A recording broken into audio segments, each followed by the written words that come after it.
Welcome back to another episode of the IFC's Individuation podcast. I am Dr. Lahab Al-Samarrai, and with me today, as always, the Wrecking Crew.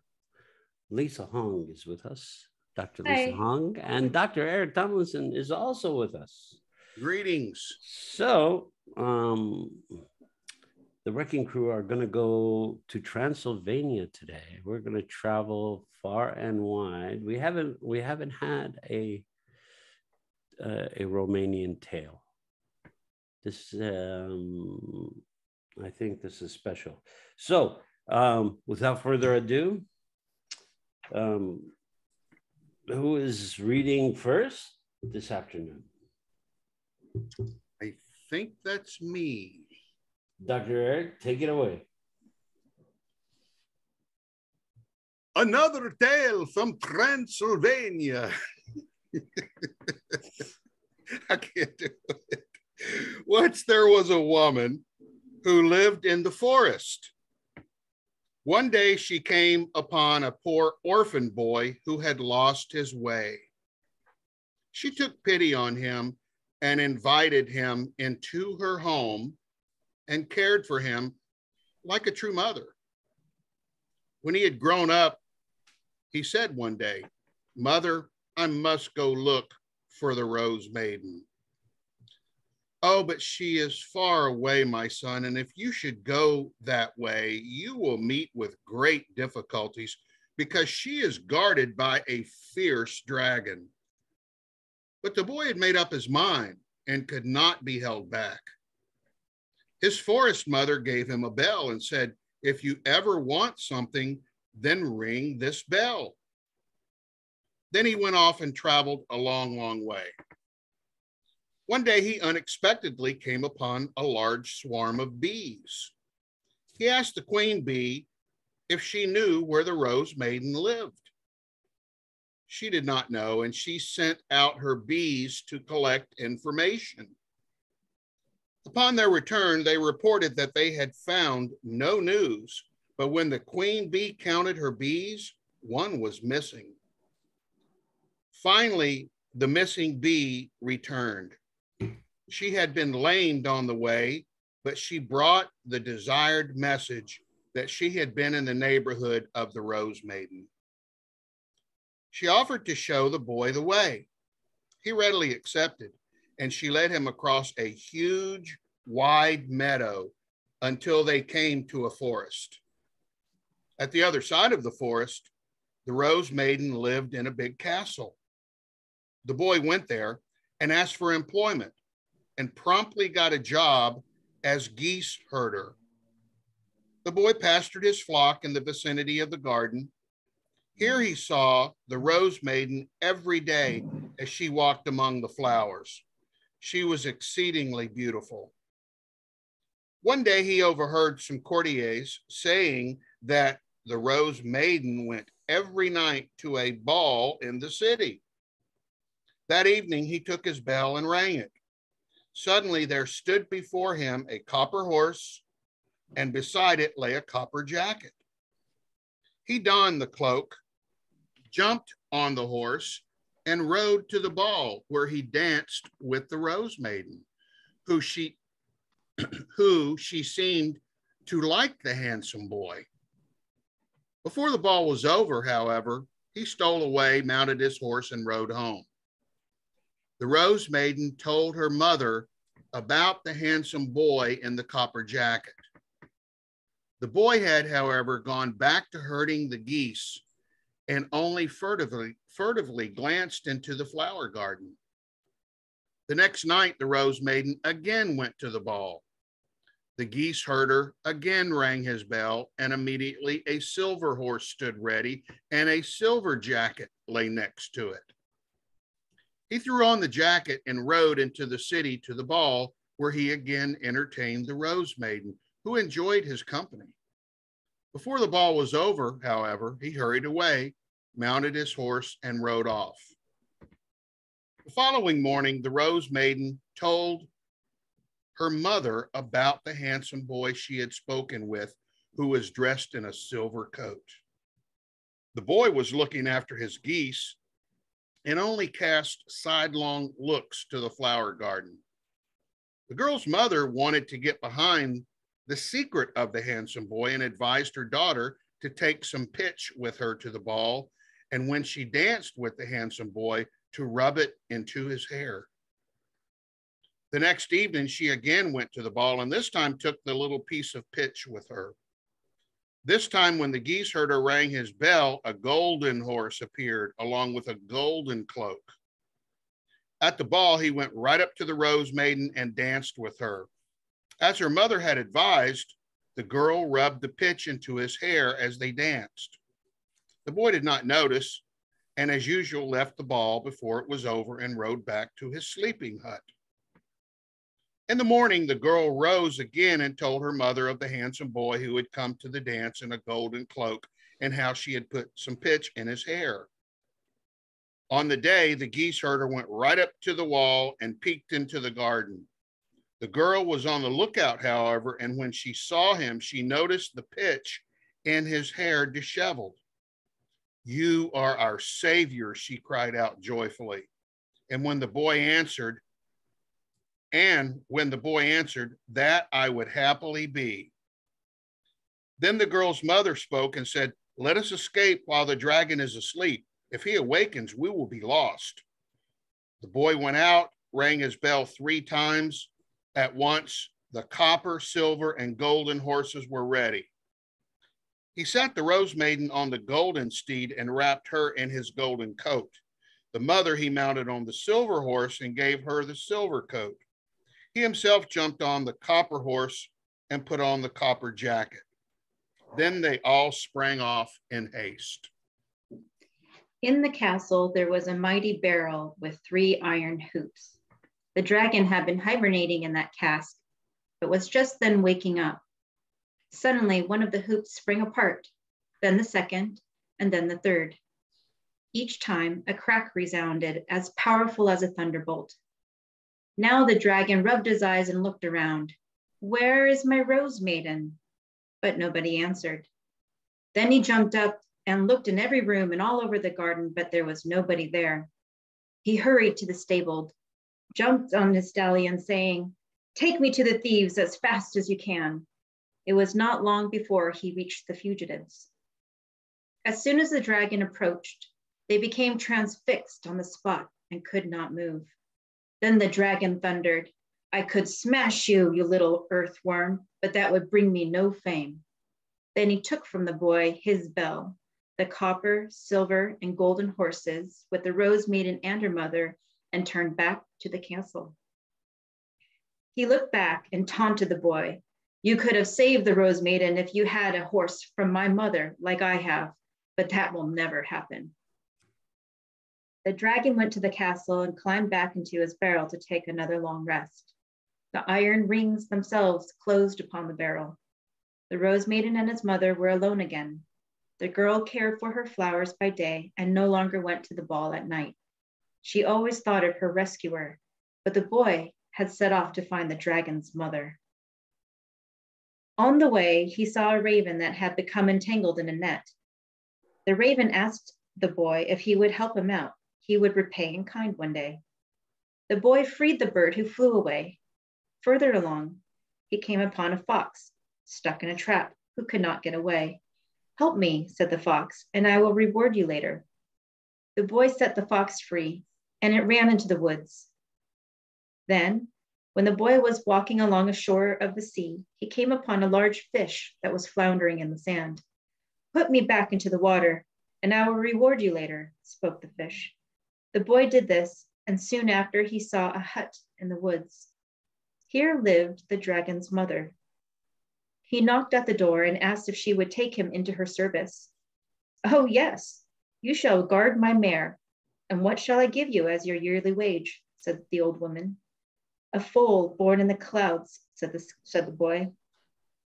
"So it shall be," replied the old woman.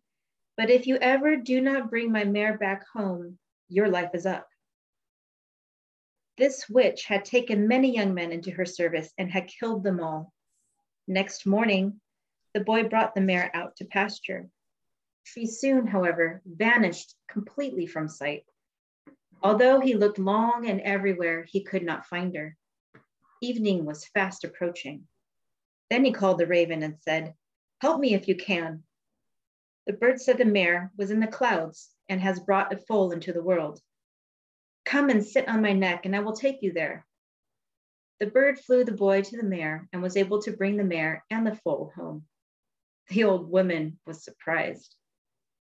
The following morning, he drove out the mare and her foal. Again, the mare disappeared with the foal, and although he searched every nook and cranny, he could find no trace of them. The fox came by, and the boy reported of his distress. The fox spoke right up and said, "They are in a mountain cave, and she has brought another foal into the world. Come and sit on my tail, and I will take you there." That the boy did, and he entered the cave through a foxhole and drove the mare and the two foals home. The witch again made big eyes when she saw her mare and the two foals. On the third day, he drove out the mare, this time with two foals. Again, they all immediately vanished from his sight. He sought after them the whole day, but could find no trace. When evening came, he came to the seaside and looked sadly in the waters. Suddenly, the big fish, whose life he had saved, swam up and asked him why he was so sad. The boy told all about his plight. The fish said, "She is at the bottom of the ocean and has since given birth to a third foal. If you want, I will take you there." The big fish took the boy in his mouth and swam to where the mare and her three fillies were. Then the boy drove them all ashore and back to the old woman's hut. The old woman did not know how all this happened. She had nowhere else to hide the mare and her foals, and so the boy grazed them on the field until the year was up. Then she said, "Now you can choose a filly," and he chose the eldest. It had grown into a beautiful mare. Then the boy rode on his horse to rescue the Rose Maiden. As soon as he was close, his mare began to neigh. The dragon's young stallion and the bard heard the whinny and started to neigh and stomp the ground so hard that everything began to shake. The dragon awoke in his barrel, as his year's sleep was just ending. The three iron hoops broke with a great bang, one after the other. He heard the neighs, jumped up, and ran to the barn, but the stallion had already broken loose and was feverish to run to the mare. The dragon grabbed him by the mane and swung himself upon his back and tried to subdue him. This only excited the young stallion more, and he bucked until his dragon fell off. The wild stallion trampled the dragon under his hooves until he was dead. Then he ran out the barn, jumped the castle wall, and headed out after the mare. When the boy had arrived at the palace, he jumped down from his mare, climbed over the garden hedge, greeted and embraced the Rose Maiden. His mare had turned around and was on her way back to the old woman and the other fillies with the stallion right on her tail. Now the boy was king of the castle and retrieved his bell and his three magical horses again. Then he took the Rose Maiden in marriage, and they all lived gloriously and joyfully ever after. This is a good story. It's a fascinating story because we have seen the story over and over again. We've read the story. In different cultures, we've read this story. You stop on the road and you help the animals out. The animals return the favor when you end up getting in trouble. You take the time to care for others. Others, in turn around and care for you. So, let's take a look at the story. So, it's another orphan boy, right? So, he doesn't even have a name. Mm-hmm. At one point, they referred to him as the geese herder. But he's the boy throughout the story, which is interesting about the story. But he claims his name at the end. Ooh. Yeah. Talk more about that. He claims his name, "I am the king," right? Ooh. Is that right? Now the boy was king of the castle at the very end. Yeah. So at the end, he has a name. Mm-hmm. So he doesn't have anything at the beginning. He's not just an orphan. He doesn't even have a name. Right. So this is the this is the orphan that nobody cared about. But there's an old woman in the woods. Right. And the old woman in the woods in fairy tales is portrayed either as the witch or as the barren mother. Either she is the shadow of the barren mother or she is the barren mother. Right? And so the archetype of the orphan. So there's an archetype of the orphan. The orphan is, because the orphan does not belong to a mortal mother and father. The orphan belongs to Mother Earth and Father Sky. He does not belong to the mortal world. And that's why magical things happen to the orphan, because he or she are not of this world. So she took pity on him, invited him into her home, and cared for him like a true mother.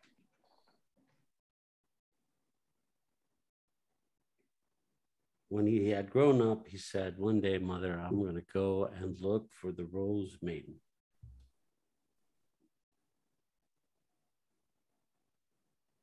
And then the story begins. And the story is a warning. Always, before you embark on your journey, there is a warning. They tell you what not to do, right? And the warning is from his mother. She tells him it's very far away. And if you should go that way, you will meet the great difficulties, because she is guarded by a fierce dragon. So you have to face the dragon. The dragon is always the quintessential transformative alchemical action. It is a mystical beast that rains fire, that flies in the sky, that bears eggs, and that exists in multiple cultures. In some celebrated, in some an enemy. In this case, the dragon is the enemy. Usually the dragon is some form of god in Chinese mythology, so we look at the dragons in a very different way. In European folklore, the dragon is looked on as a destructive element, a menacing element. Yeah, he's a dark energy, it seems like, that doesn't want to let go of all the good things. Ooh. You know, and interestingly enough, the boy, who's a little bit like Cinderella,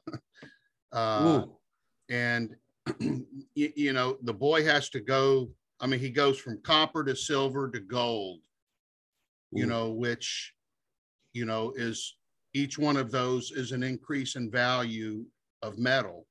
So he reaches, he goes 3 different levels of value before the story turns into something else. So it's like he's this nameless herder that is going through a journey, and he's very rapidly reaching the next level of pure, whatever you want to call it, purity, success, value. Well, consciousness. I mean, these are different levels of consciousness, right? Yeah. We're talking about, because the gold is the symbol of the sun, It's the ultimate form of consciousness. So it is the form of the reason we value gold so much is because unconsciously we have connected it to the sun. Archetypally, it's connected to the sun. Its glow is that of the sun. And that's why we value it above all other metals. That's why it has this unique archetypal value. All of the things that you talked about, Dr. Eric, is archetypal, right? Copper, Yeah. silver, all of these are different forms of metal archetypally. Gold is the most precious because that is equated with the sun. And it's also very malleable. It's one of the few metals that you can literally shape without a lot of pressure. And it retains its look better than most other metals do as well. It's got a special place. It's got a special value. And interestingly enough, I read not too long ago that there's so little of it, or at least there's so little of it that we found, that you could take all the gold that's ever been found on our planet and it would only fill up the base of the Statue of Liberty. Ooh, interesting. It's not a lot. I mean, it is a lot, but it's really not a lot compared to most other metals. Well, yeah. And that's something we've talked about in the past, and we think that's one of the reasons why the value is so high. But in the beginning, it was because archetypally we're connected to it. That's where we formed our relationship to it. In this story, this is where he finds his treasure. His treasure is that he's born with nothing, right? The divine child is born with everything. The orphan child, the other archetype, is born with nothing. The parent is always either infirm or very old, and a single parent, whether father or mother, usually elderly, and they care for the kid. So they can't play with him. They can't exist with him in his world. So the boy is kind of left to his own vices, and the parental figure is like caretaker. They make food, they make sure that the boy is safe, but really cannot really parent him. And usually the story goes is that it's when they both need each other. So the orphan needs somebody in the world to help him get older, so he doesn't perish without any kind of safety, any kind of home, any kind of shelter, any kind of safety. And he's usually paired with somebody who is very lonely, who has either tried to have children or couldn't have children, or their partner died. Usually the story goes, but usually not fertile in these stories. And so they pair these two up, and she takes care of the boy as like he's a divine gift, as best as she can with so if she's really, really poor, she splits whatever she has with the boy, or feeds the boy and goes hungry. If she has food, she feeds the boy and clothes the boy, but she doesn't have enough for the boy to stay and kind of grow. The boy has to move on, leave, and go on his journey. So he goes on his journey, And what you just said, Dr. Lahab, is an interesting parallel to so many stories that I have biographically read about a significant number of people who were born with absolute nothing in abject poverty, and yet they had this drive in them that they knew that there was something greater for them out there. They intuitively knew that they could reach a higher level than their existence at that moment. And almost all of them will say, and oftentimes it is a mother-like figure, sometimes not, but there's always a figure that helped them believe that belief, helped them to understand that belief, and was willing to give up the one precious thing that they have so that that individual could go on and become something greater than they were and greater than he was at the present moment. In other words, we all need somebody to believe in us. Yeah. If somebody believes in us, especially at an early, through our childhood years, it opens up the world to us. And we have a belief and a faith that we can achieve greater things than we have even imagined.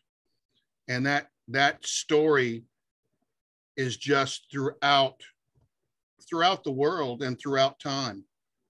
Yeah. So this is a really important point about adoption, right? So there was adoption way before it was a legal, very complicated process. So, there's a lot of kids in the system who need adoption. With girls and boys who haven't had the chance or opportunity. This story reflects adoption also. This is about how we take care of the other, the one who has nothing. And you could see that in the boy, because he is taken care of. You could see whatever he meets, whatever insect or fish or animal he meets, he helps. So, because he was helped, because that's how the beginning starts. If you're not helped, it's very difficult to know what to help is. You've never been helped, so how do you identify it? How do you know that what would be helpful to somebody? Yeah. It's a good litmus test for us all. I mean, if we don't have a natural instinct to want to help someone when they're in trouble, I'm talking about all things considered equal, I'm talking about there's safety there for us. I mean, we have the ability to help, et cetera, et cetera. I'm not saying, we can't save the world, but we can help those around us who are in need when we have the opportunity. And if we don't, we have to ask ourselves why. Well, and it reverberates throughout society when we don't. Yes, it does. It becomes, the society itself reflects the position it takes on how it treats its people. Society says a lot about the way we treat the other, the person who is helpless, the person who doesn't have power, the person who is not privileged, the person who is born without. Society has a lot to say. So when we talk about these stories, we're talking about the reality that we live in. And the reality that we live in, as Dr. Eric put it, we have to take a chance on people. Who will? And what kind of society do we live in if we just let people kind of wither away, die away? We see this problem on the streets, right? With the homeless population. We cannot leave people out on the streets. It's a healthcare crisis. just to be simple. I mean, it affects all of us, and it could be a contagion effect, something, disease, something could happen that basically is because we are neglecting our fellow human beings. We are neglecting to care for them and take care of them. So just simple things that we do in our life that changes people's lives. This kid, as Dr. Lisa put it, he claims his name as king at the end of the story, which he has no name at the beginning of the story. He's just a poor orphan boy. So he goes looking for this princess who went to the ball every night. That evening, he took his bell and rang it. Suddenly, there stood before him a copper horse, and beside it lay a copper jacket. He donned the cloak, jumped on the horse, and rode to the ball, where he danced with the Rose Maiden. Remember, the animal comes to save our hero, to give them a purpose. Okay? This is what we mean by creation. It gives us a purpose. What is our purpose in the world? Wow, well, I'm going to marry the Rose Maiden. That's my purpose. Who she seemed to like the handsome boy. Before the ball was over, however, he stole away and mounted his horse and rode home. The Rose Maiden told her mother about the handsome boy in the copper jacket. The boy had, however, gone back to herding the geese, only furtively glanced into the flower garden. The next night, the Rose Maiden again went to the ball. The geese herder again rang his bell, and immediately a silver horse stood ready, and a silver jacket lay next to it. He threw on the jacket and rode into the city to the ball, where he again entertained the Rose Maiden. It sounds like a modern fairy tale. Who enjoyed his company. Before the ball was over, however, he hurried away and mounted his horse and rode off. The following morning, the Rose Maiden told her mother about the handsome boy she had spoken with, who was dressed in a silver coat. The boy was looking after his geese, only cast sidelong looks to the flower garden. The girl's mother wanted to get behind the secret of the handsome boy and advised her daughter to take some pitch with her to the ball, and when he danced with the handsome boy, to rub it in his hair. So to Mark,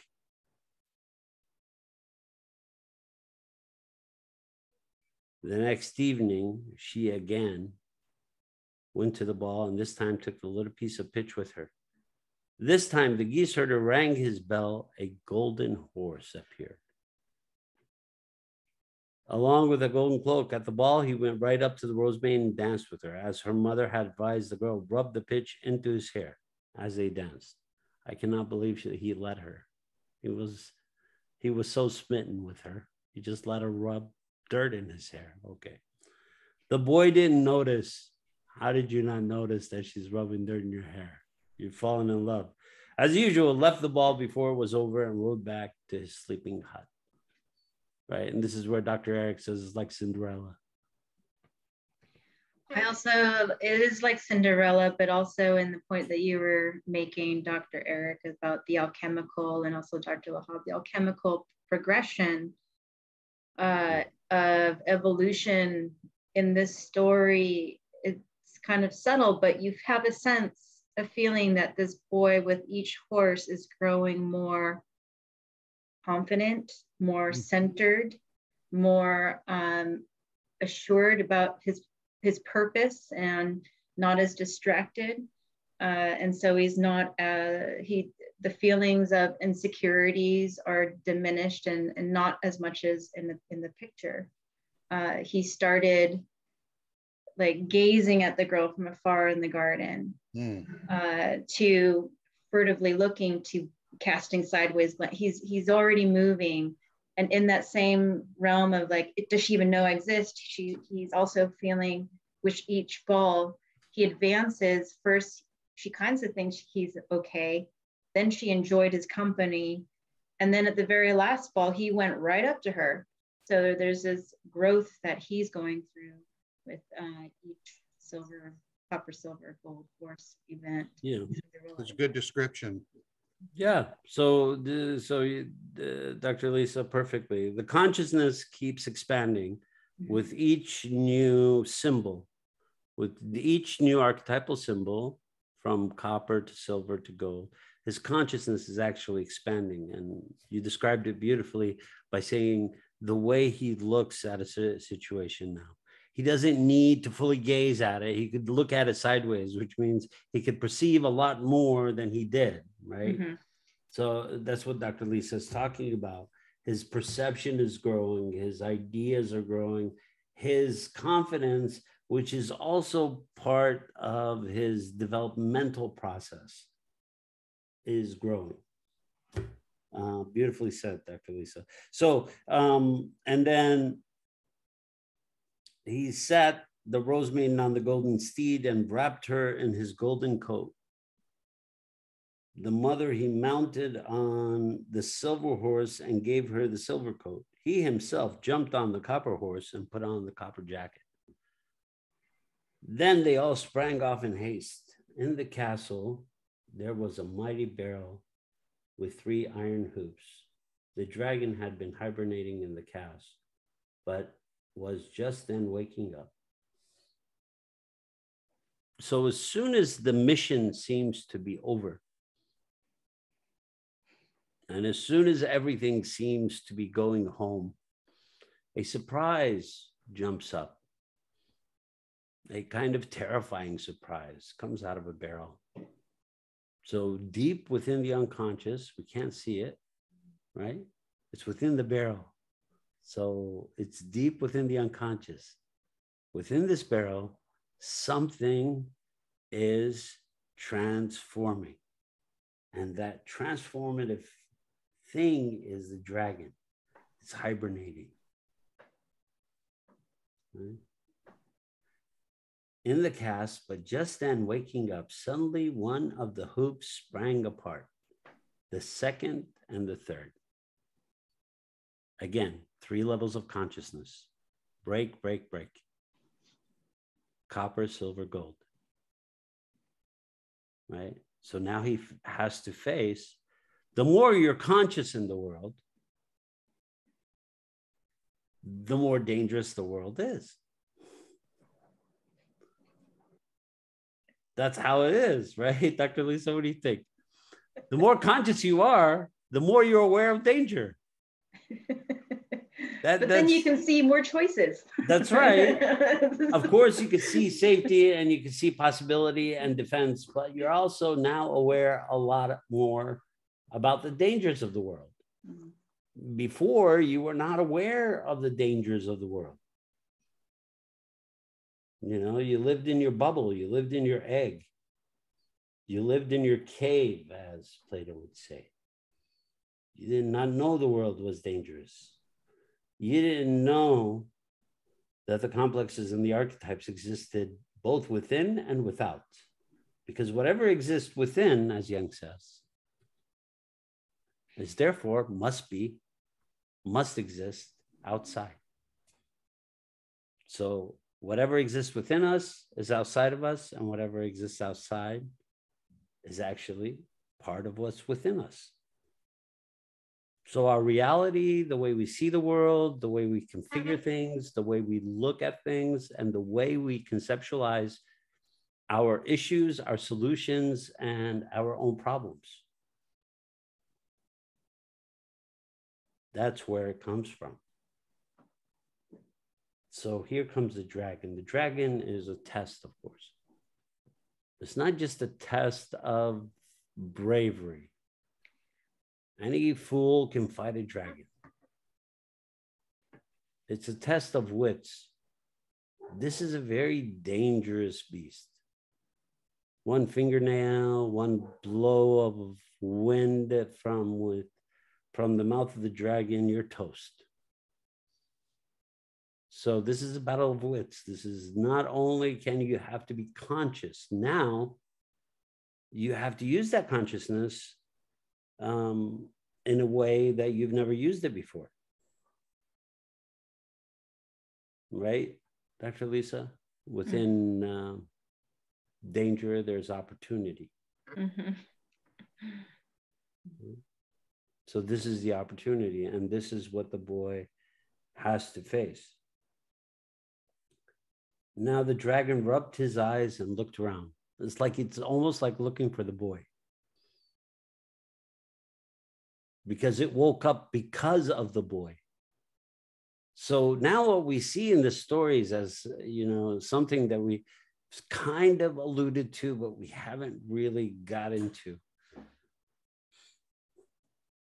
The antagonist is always looking for the primary character.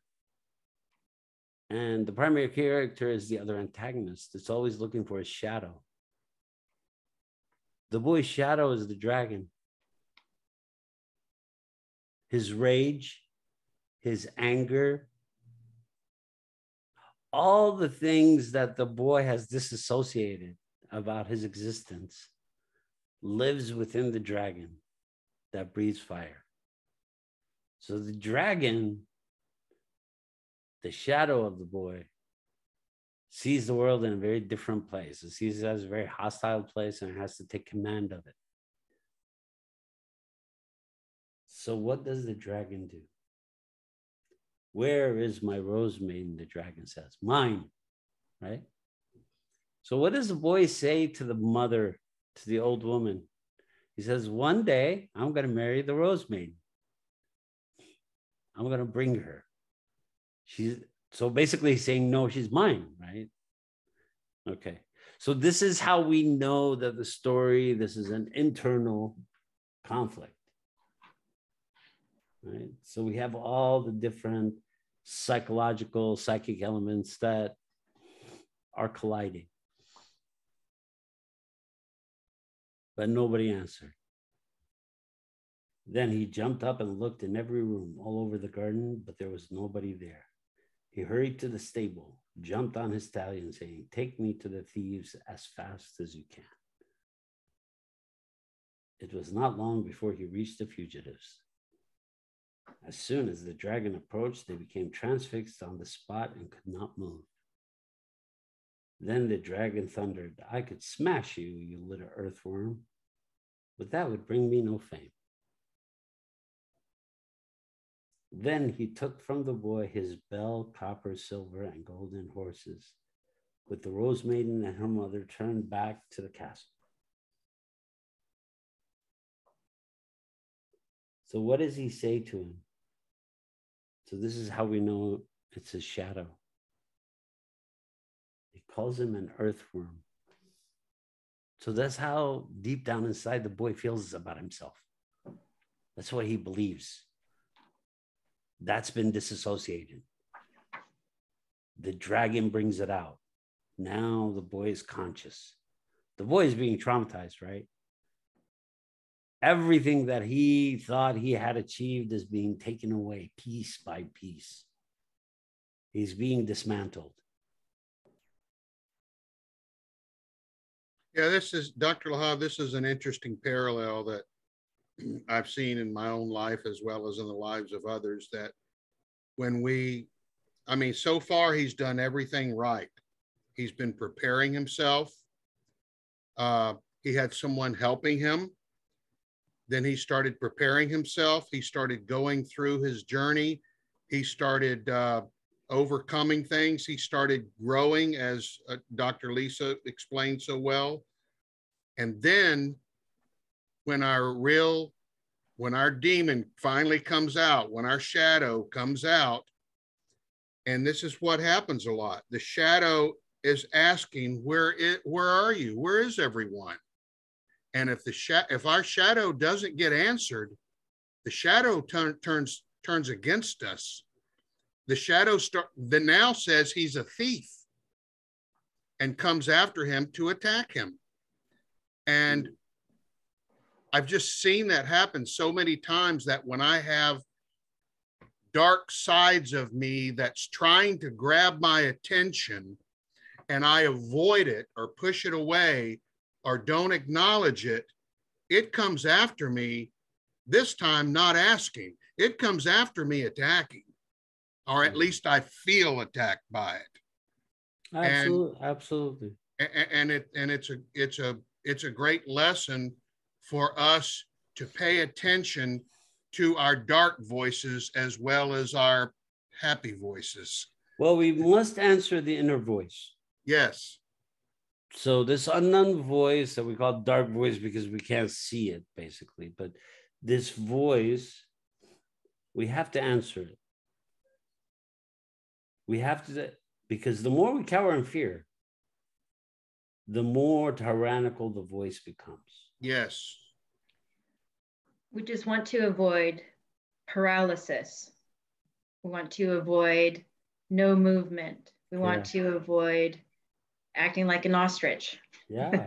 Yes. Right. But we must know what those hidden, all the voices. Mm-hmm. Especially this voice that doubts you, mm-hmm. This voice that you're afraid of, this voice that keeps telling you you're nothing, even though now you've earned a PhD, or mm-hmm. Now you've built $1 million company, or now you own your own home, or now you've had children, or now that you're raising a family, whatever it is that for you is a major accomplishment that you have achieved, that you've made in your life. If that voice goes unanswered, then all accomplishments are crap. They all go into the dustbin. They're all thrown away because that voice will tear you apart, because that voice is your fear, right? It's your disassociated fear and self-loathing. That's the voice, and that's a scary voice. Yeah, the voice called him a little earthworm and then took everything he accomplished up to that point. Yeah, and left him alive.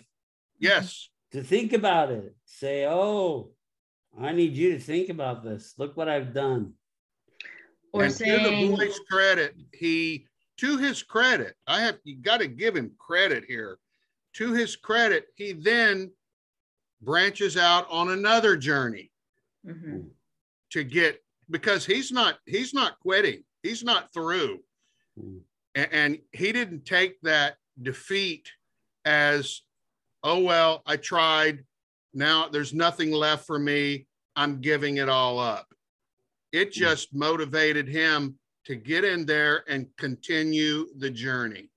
Well, usually there's a piece of depression with this kind of loss before you continue the journey, but it's a fairy tale. Dr. Lisa, you had something. What were you saying?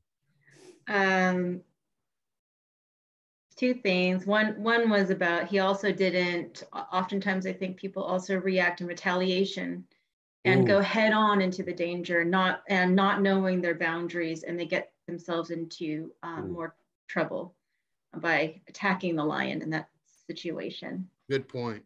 So that's another route. But my segue was a little tangential, but very applicable. JAMP. Yeah. JAMP is a method for you to calm those nerves and terminate or give you the space from your original reaction so that you can know the other side and understand it so it doesn't scare you anymore. That was well said. Well said, Dr. Lisa. Thank you. Yeah. Yeah, because then it's no longer dissociated. That's right. You feel it. Mm-hmm. But it doesn't take over. No, exactly. Yes.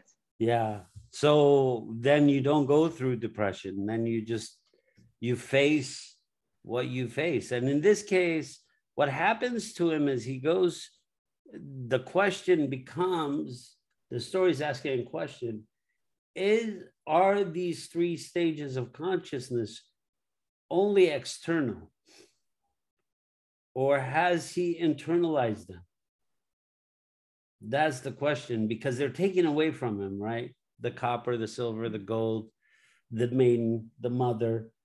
Remember, always Very important. When you hear mother, this is a story about an orphan. Mm.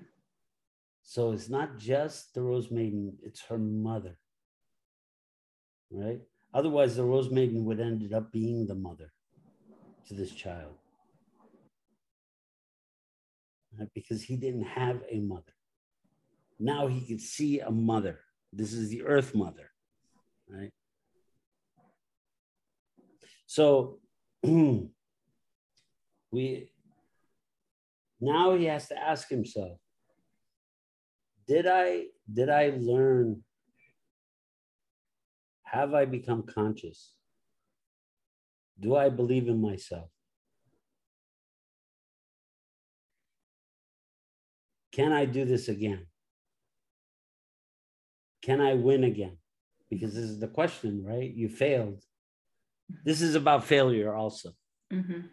It's about just when you think you've reached the top, and then suddenly your foot starts feeling weird. You start looking at the floor, and the floor is moving.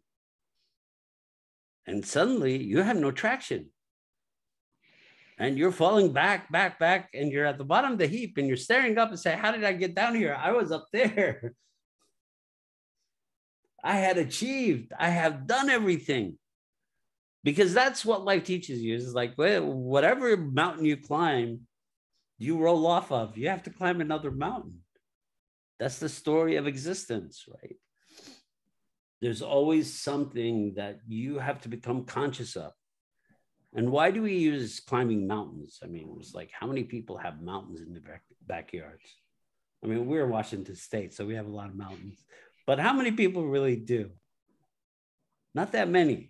So why do we use mountain? Because mountain represents consciousness. It's a symbol. It's a symbol of the divine also, because it's close to the clouds. It's close to the heavens. It touches the heavens. So it's the ultimate form of consciousness. So climbing the mountain is the ultimate form of consciousness symbolically. Because what you're doing is you're expanding your consciousness above the ordinary. The ordinary is flat land. So you're getting the perspective from it's a very different perspective. And once you have that perspective, you're changed forever.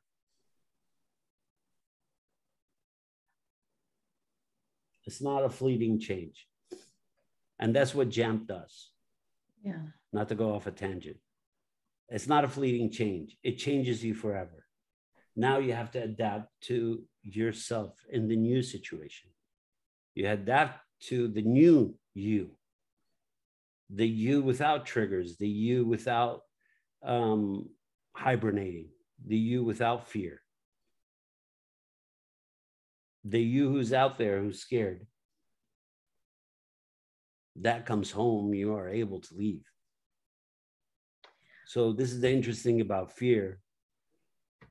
Fear can't be far away. If it's far away, that means that it controls you. Because fear is there to save your life. Fear is there not to dominate and control your life. That's the difference. So a little fear, great. Fear that I can't see, terrible. Because it will terrorize you. And that's what disassociated states, that's what happens in dissociated states. That's what happens in a lot of these orphan kids because they've been neglected. They've been abused. And so absolutely, trauma treatment is required, Dr. Lisa. And JAMP would be at the forefront, I think, of trauma treatment, or should be. Because that's what you need to do. The more integrated you are, the more you sit in the middle, the more you sit in yourself, the more grounded you are, the more you could feel the ground. You could have your feeling state, you could reflect to the situation without reacting to the situation. You have reflected, you have thought it out, and now you're reacting.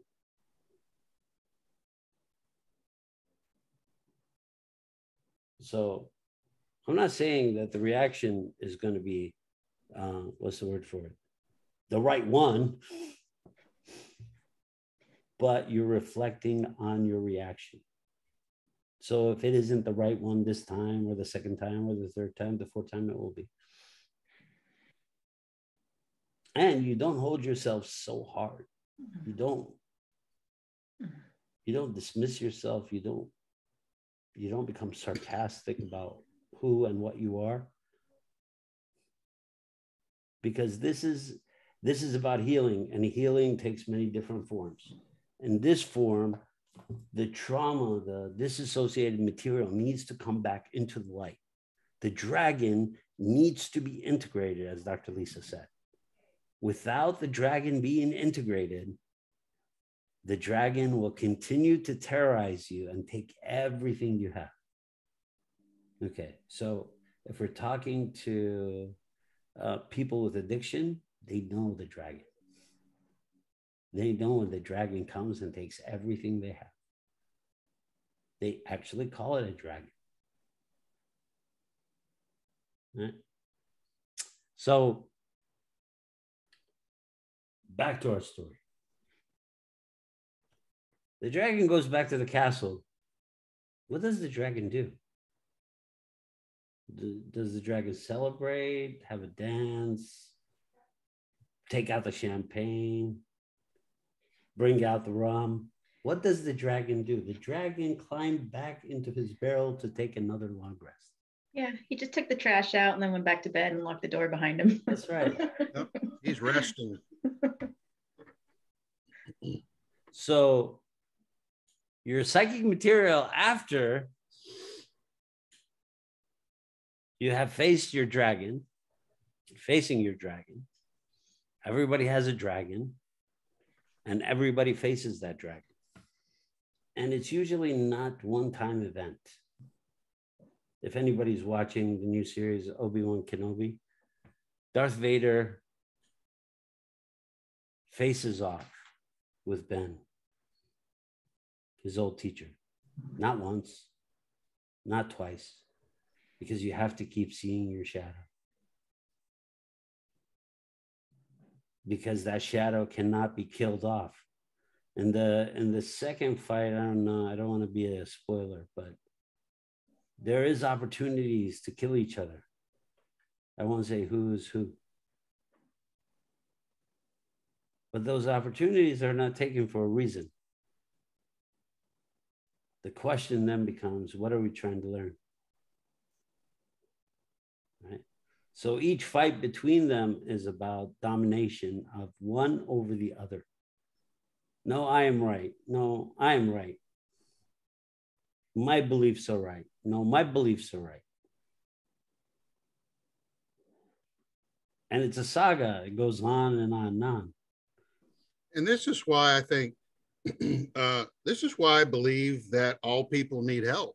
And I'm not saying it has to be professional help. I mean, we agree with you, Dr. Eric.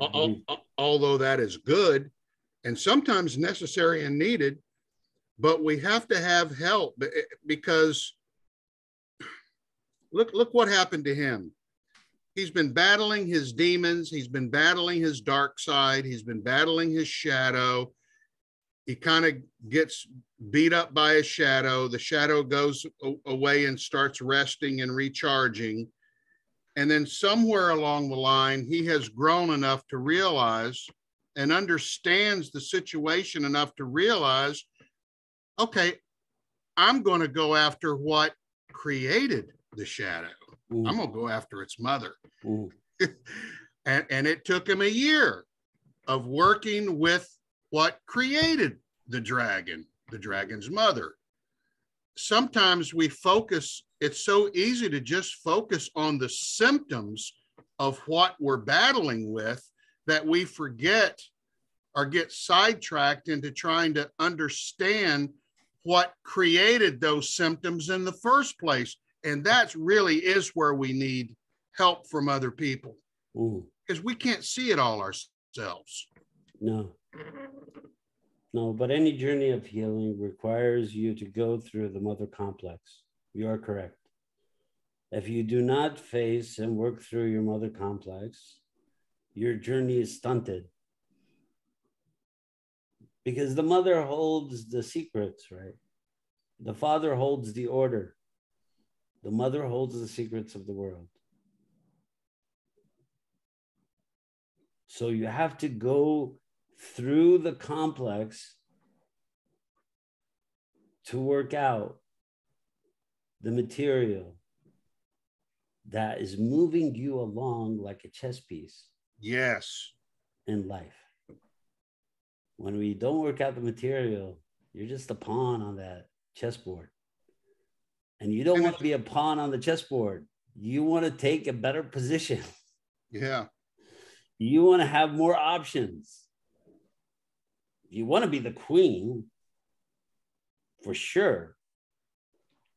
But you don't have to be. But you don't want to be a pawn. You have no latitude as a pawn. And that's what this kid is learning. He doesn't want to be the pawn.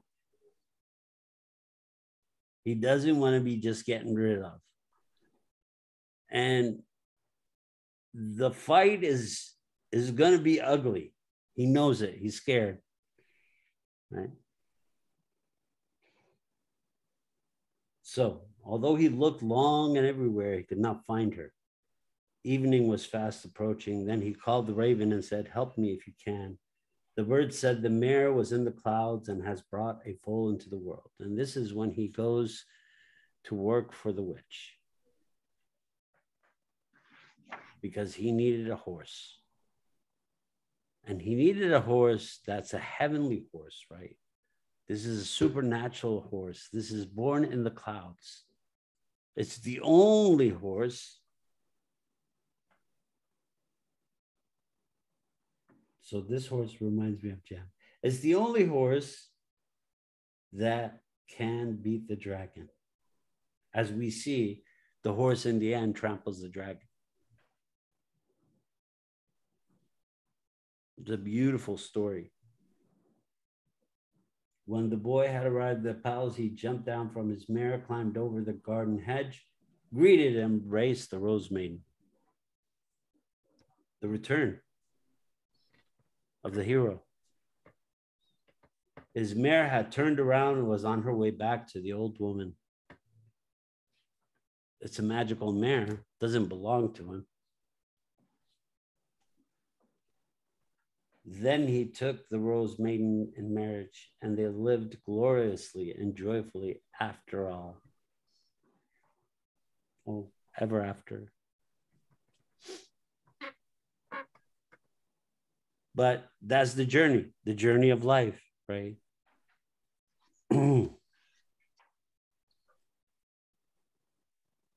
Great story. Great, great fairy tale. Great story. Yeah. It's a great fairy tale. It really was a good story. It really was. Had it was empathic. It was dramatic. It was action-packed. You could actually empathize with the dragon. It's like, why are you fucking with my shit? And it was very growth. It was very growth. Get away. It was very growth oriented too. Mm-hmm. Well, I think a lot of our stories, almost all of our fairy tales are about growth in different ways. Yes.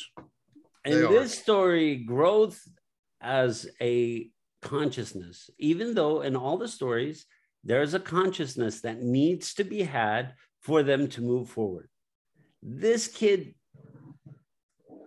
does the extra lap. He deals with the witch. Mm-hmm.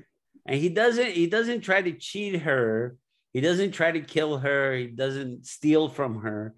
He actually plays her game and ends up winning.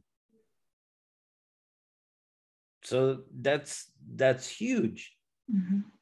Right? Because after that defeat, you would not want to be in a position where you could be defeated. again. But it was constant for him. He was put through 3 tasks. And each task, he would produce a new foal, a new magical foal. In the end, she could not deny him what she had promised. So life gives you promises. Being born into this world, you have promises in your head. Those are the archetypal gods. They have spoken to you. They have told you you are meant for greatness. The question then becomes, what is greatness for you? And greatness is about healing. It's about going through the world not in pain, not in conflict, not in contradiction. When we're traumatized, we see those who want to help us as enemies. Those who reach out to touch us become people who are crossing the line because I don't know how to be touched. I don't want to be talked to. I don't want to hear anybody. I'm always scared. And that becomes a problem. That causes more isolation type behavior, and it causes more pain, right? So when you can't be touched, can you imagine? So when you can't be touched, when you can't be physically touched without freaking out, your body turns on you, because that is number one way of soothing itself, is touch, is to be touched, is to touch. When that is missing, the body is in constant alarm. It's like it's boiling within itself. The body also stops growing. Interestingly enough, physical touch increases the release of growth hormone. And when we don't get touch, we don't get as much growth hormone. Yeah. And every part of our body just doesn't grow as much. Yeah, and trauma shames us in ways that touch becomes a problem. That Yes. has to be resolved. That has to be resolved sooner than later. Because if you're not being touched, you have a whole slew of illnesses. A whole slew of them. Pain in your leg, pain in your stomach, pain in your back, in your neck, in your shoulder. You had acid reflux, your feet hurt. You're not being touched. And that's where treatment for trauma comes in. The more you're treated for trauma, the more you're treated with JAMP, the better you're off. Then you are able to tolerate touch. You are not hypervigilant. You're not paranoid. You're not trying to chew your arm off. Because what happens when we're so anxious? We eat our fingernails, and to the point where the back of our fingernails are almost all gone, raw. We pull out hair, right? We start to have ulcers. We start to cramp up. We start having muscle cramps. This is all because we are basically the body is in a state of panic. It's like a volcano that's erupting.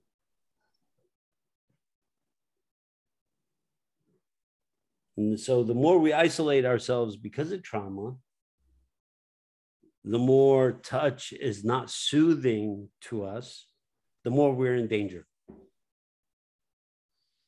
100% we're in danger.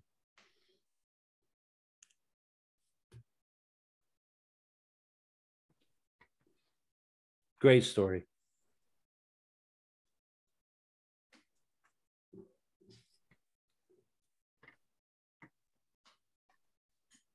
So, with that, Any other thoughts, Dr. Eric, Dr. Lisa? I don't think so. Not for me. Okay. Well, we will be back next week. Dr. Lisa, what's going on? Oh yeah, I did have one closing observation about the story, which I liked a lot. And in the first half of the story, the boy was helped by his orphan mother. And in the second half of the story, he went out on it on his own and resourced himself in a way to set himself up for opportunities. And I like that aspect as well in his growth. There's what's interesting about the story, there's no patriarchy. Also, this is a matriarchal story. If you've noticed, all the characters, the main characters, except for the boy, are feminine. The dragon, the mother, the Rose Maiden, the old lady, the witch, all of them are feminine characters. He becomes a king, but he is the lone masculine character in the story.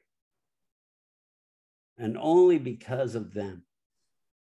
It's what they give him, what they teach him, and the way they move him. He is able to be. And even the tinkling of the bell is related to femininity and not masculinity. Absolutely. Absolutely. The foals.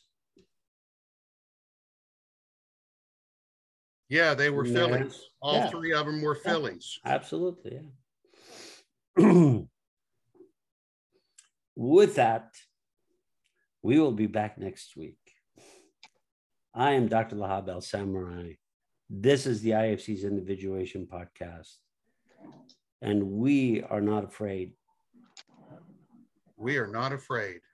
We are not afraid. We are not afraid. We are the Institute for Conflict, and we will meet you next week for another story of Mary Louise von Franz's The Hero's Journey.